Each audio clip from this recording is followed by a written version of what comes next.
اتم اینجاست. اینجا نداریم، اینجا چنل دومه. خب اینترو رو هم میده چی خودت بذار همینجوری، فعلا ایده ای ندارم.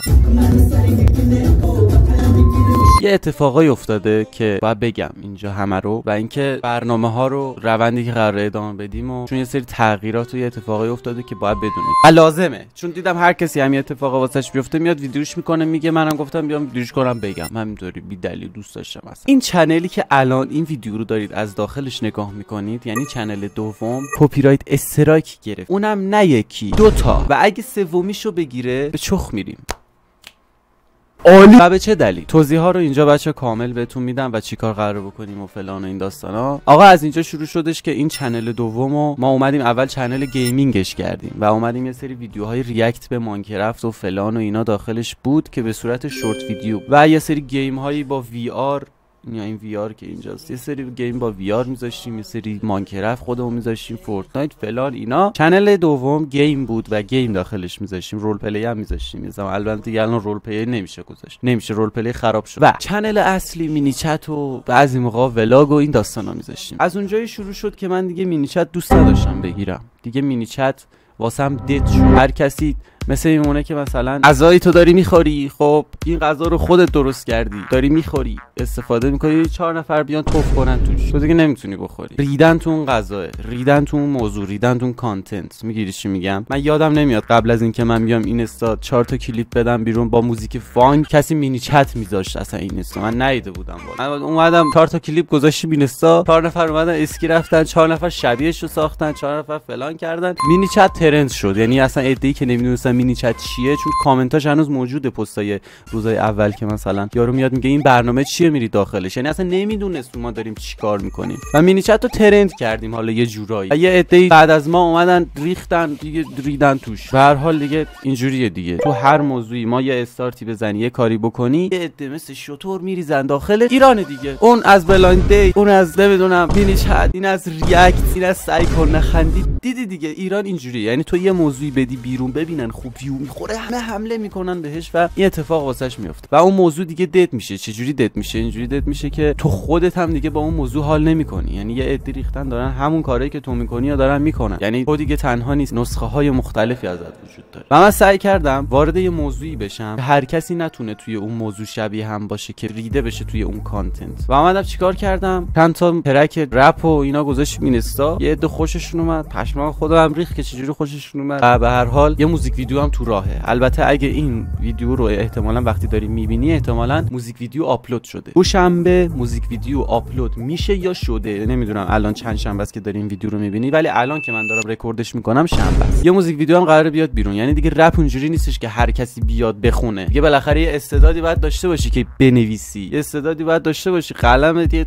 قافیه‌ای فلوی چیزی باید داشته باشی. خب اینجا دیگه مثل قبل نیست که بخواد هر کسی بخواد داخلش ورود کنه و من اینو خیلی دوست داشتم که استارت بزنم و میشه گفت جزء علاقه هامه نه جزء کار. واقعا مثلا من الان دارم رو پیسیم یه دوره‌ای بود بچه‌ها من تکست رو می‌نوشتم این راجع به ترپ و اینجا بگم تموم بشه بره. من یادمه اینجا تکست می‌نوشتم، خود پدرام 3 شاهده بچه‌ها. یه موزیک ویدیو هم داریم رو چنل اصلی، اسمش چی بود؟ اسمش هم یادم رفته، گارداسی.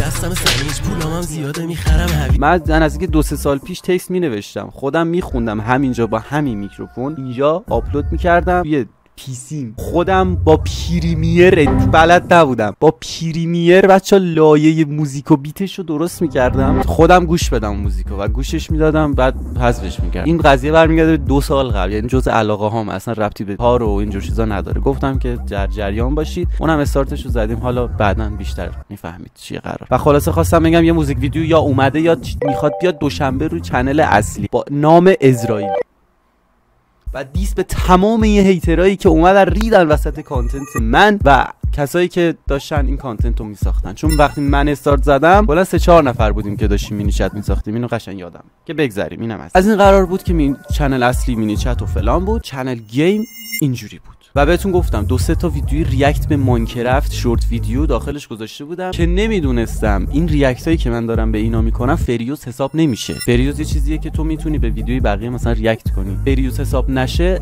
اون یارو حق داره که روی تو کپی رایت استرایک بزنه و اگه 3 تا کپی رایت استرایک بزنی چنل کامل پاک میشه و برای چنل جدید مثلا بزنی. خب توی چنل دوم اولین استرایک کپی رایت استرایک رو ما 2 ماه پیش خوردیم. ای وات فاک این از کجا اومد؟ نگاه کردیم یهو ایمیل اومد که دیدم وات فاک یک کپی رایت استرایک روی فلان شورت ویدیویی که مثلا 30 کا ویو خورده بود اومده بود. خب یه دونه از سیگالا اشکالی نداره. رفتم دقت کردم ببینم کدوم ویدیوها دیگه داره از این کپی رایت ها. همه اون ویدیوها رو پرایوت کردم که دیگه کپی رایت نخوره. و دقیقاً اون ویدیویی که ویوش از همه کمتر بود، شورت ویدیویی که همه ویدیوهاش کمتر بود و اصلا ندیده بودمش، دقیقاً ویدیوی همون یارویی بود که بهم استرایک زده بود و روی چنل من همچنان مونده بود و من یادم رفته بود اونو پرایوت کنم. همین چند وقت پیش 15 روز پیش، الان 15 روز داخل این چنل فعالیت نداریم دیگه، برای فعالیت نداشتنش دلیلشو دارم میگم. 15 روز پیش یه اسم من داشتم دراز کشیدم، تکلیف زبانمو داشتم مینوشته بود، دلینگ یه صدایی اومد، کل تکلیف زبان یادم رفت که هیچ پیغامم ریخت، نوشته بود کپی رایت استرایک دوم رو روی چنل شما زدیم. یه من اونجا ریدم تو خودم، گفتم بی بیبی سومیشو بخوریم کارمون تمومه. اومدم نشستم رو چنل، دقت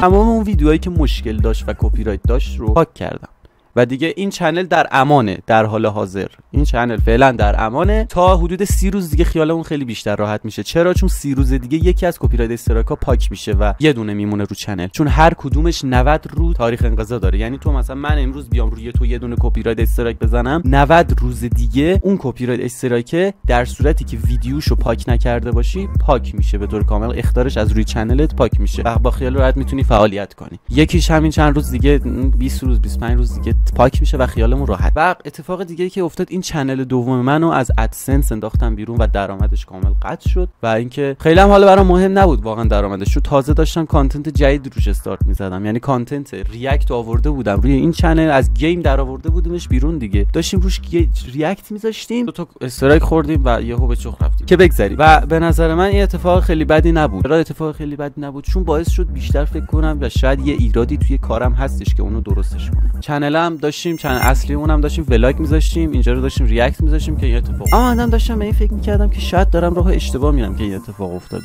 و آها اینو بگم بهتون بچه، 2 تا کپی رایت استرایک به ما زده بود. ما رفتیم ایمیلش رو چک کنیم، به طرف ایمیل بدیم بگیم آقا بیا پاک کن، غلط کردیم فلان چی. دیدیم جفتش یه نفره. این 2 تا کپی رایت استرایکی که رو چنل ما خورده جفتش مال یه فرده، یک نفره و اون یک نفر یک پسر حدوداً 25 28 ساله، اونجوری که قیافش رو دیدم گرجستانیه. من گفتم آقا خب خوبه شاید زبون بفهمه، بالاخره مثلا فرهنگ خارجی و اروپایی داره میاد تو کشور شما، مثلا گرجستان یه جوریه که داره یواش یواش اروپایی میشه. ایمیل دادیم بهش، هم من ایمیل دادم هم رفیقم که توی حالا بالاخره شرکت ادسنس کار میکنه، داشتیم ایمیل دادیم فلان کردیم. نه تنها ایمیلمون رو جواب نداد، ایمیلمون رو بلاک کرد. یعنی هیچی هم بهش گفتیم داداش بیا پاک کن، ما اشتباه کردیم، نمیدونستیم مثلا این ویدیو مال شماست، چون واقعا هم نمیدونستم فریوز حساب نمیشه. طرف ایمیل رو پاک کرد، منم بلاک کرد، اون یکی ایمیلم بلاک. یعنی بلاک که میکنه مشخص میشه پروف یارو، ایمیلش دیگه واسه اون ایمیل تو مشخص نمیشه و میبینی و بلاک کرد. بعد از اون یکی رفیقم پرسیدم که طرف همین مشکل واسش یه بار پیش اومده بود، برگشت بهم گفتش کسی که کپی رایت زده برات کجاییه؟ گفتم گرجستانیه. گفت قیدشو بزن. اینقدر اینا دنبال نفع و سود و پول و اینجور چیزان، تا زمانی که بهش پولی ندی یا یه نفعی واسش نداشته باشه دوست داره اصلا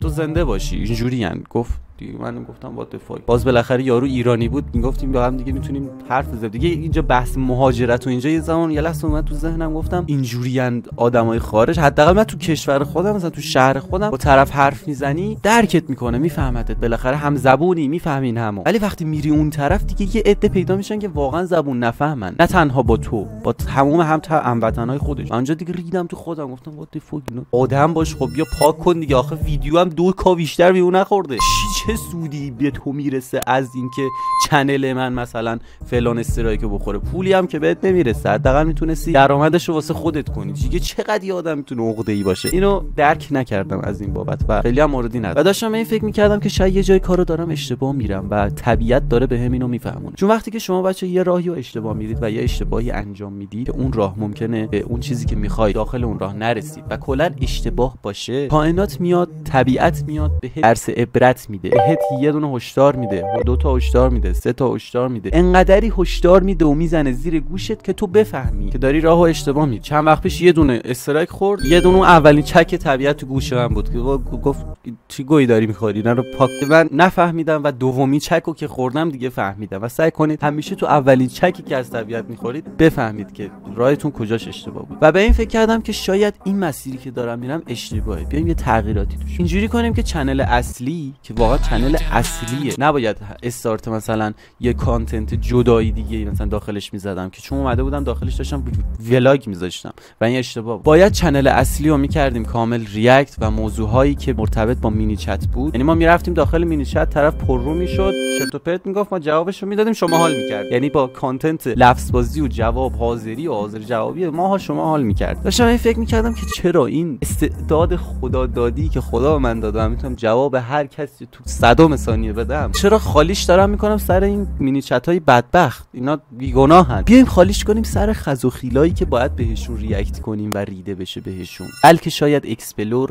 از این جور محتواها یه مقدار دور. گفتیم این حرکت رو میزنیم، یعنی چیکار میکنیم؟ میایم ریاکت میکنیم تمام این خز و خیلا با اون سبکی که مینی چت میگرفتیم میرینیم و داخل چنل اصلی آپلود میشه. از این به بعد یعنی چنل اصلی میشه ریاکت و حالا موزیکی چیزی هم بدیم چه داخل چنل اصلی میاد، این به کنار، این شد چنل اصلی. و این چنل دومی که الان دارید این ویدیو رو داخلش میبینید قرار بشه چنل ولاگ، یعنی ولاگ هامون رو میذاریم داخل این چنل. اینجا دیگه ریاکت و گیم و اینجور چیزا نمیذاریم، فقط ولاگ میذاریم. و این روند رو من هر جوری فکر میکنم بهش دیگه روند نهاییه. من خیلی کانتنت عوض کردم بچه‌ها، یه دهن خودم من سرویس کردم، ولاگ گذاشتم، فلان گذاشتم، قاطی پاتی، اصلا خودم با خودم معلوم نمیدونستم میخوام چیکار کنم. و الان دیگه قطعیه که قراره اونجا فلان کار کنیم، اینجا فلان کار، و دیگه حمایت کنید دیگه. دمتون کلام. خیلی اتفاق خاصی نیفتاده، اتفاقا رو بس سعی کنید از اتفاقای بدی که داره میفته یه جورایی درس بگیرید و از اون به نفع خودتون استفاده کنید. اینجوری که من دارم میگم دیگه، میدونی، یعنی همیشه نیمه پر لیوانو ببین و یه مقدار خوشبین باش و این داستانا اینجوریه که یعنی اگه من شاید این 2 تا استرایک رو نمیخوردم هیچ وقت کانتنت رو اینجوری عوض نمیکردم و هیچ وقت مثلا به فلان قدر موفقیت رسیدم. پس این 2 تا کپی رایت استرایک لازمه بوده که من اینو به این مسیر بیفتم. میدونی چی میگم؟ خیلی از این اتفاقات تو زندگیتون میفته، فقط کافیه که یکم بیشتر دقت کنید و نگاه کنید روند زندگی. هر اتفاق بدی واسهتون میفته فوش ندید، آی فلان، یه دقت کن، شاید حکمتی به هر حال توشه. میدونی چی میگم؟ به هر حال هر اتفاق بدی واسه من افتاد یه حکمتی توش بوده، حالا دیگه نمیدونم. و این چنل رو این کارو میکنیم باهاش و از اتفاقای بد به نفع خودمون استفاده میکنیم. چون دیگه الان اتفاق بد واقعا نیست، من واقعا ناراحت نیستم از این موضوع. چند روز دیگه کپی رایتش هم پاک میشه و وقتی که پاک شد حالا یا 30 روز دیگه یا 60 روز دیگه یا 2 تاش با هم پاک میشه فعالیت رو شروع میکنیم یا یکیش پاک شه فعالیت رو شروع میکنیم. و این چنل ولاگ هامون رو داخلش میذاریم. هر 4 شنبه یه ولاگ ما داخل این چنل داریم. اینم تمام شد، یعنی چنل اصلی تمام، چنل اینم تمام. یعنی الان نهایت فعالیتی که من قراره بکنم و تمام اتفاقایی که قراره بیفته رو من الان بهتون گفتم دیگه. چیز خاصی نمیمونه. و راجع به موزیک ویدیو و موزیک و داستان موزیک و فلان و اینا که چیه و تو دیگه کی هستی اومدی داخل رپ و فلان و اینا، بهتون گفتم من چند سال پیش مینوشتم ولی خب نمیدادم بیرون، نمیخوندم. شاید یه عده یادشون باشه قبلا یه ترکی داده بودم اوایل این که چنل اصلی رو، یعنی نزدیک 2 سال پیش ساخته بودم، یه ترک داده بودم بیرون ولی خب اونم پاکش کردم. پاک نه، یعنی پرایوته، میتونم اسکرینشو نشونتون بدم که 2 سال پیش این ترک روی چنل من بوده. بگذریم از اینم، رپ یه جورای علاقه است که صرفا علاقه ای و یه جورای دلی داریم اینجوری استارتشو میزنیم و یه بعضی موقع یه ترکی میدیم بیرون، همین. این چیز خیلی خاصی نیست و تمام شد رفت. همین، تمام شد رفت. آره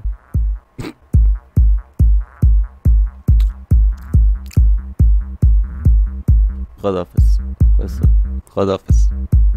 مرسی که تا اینجای ویدیو رو دیدی.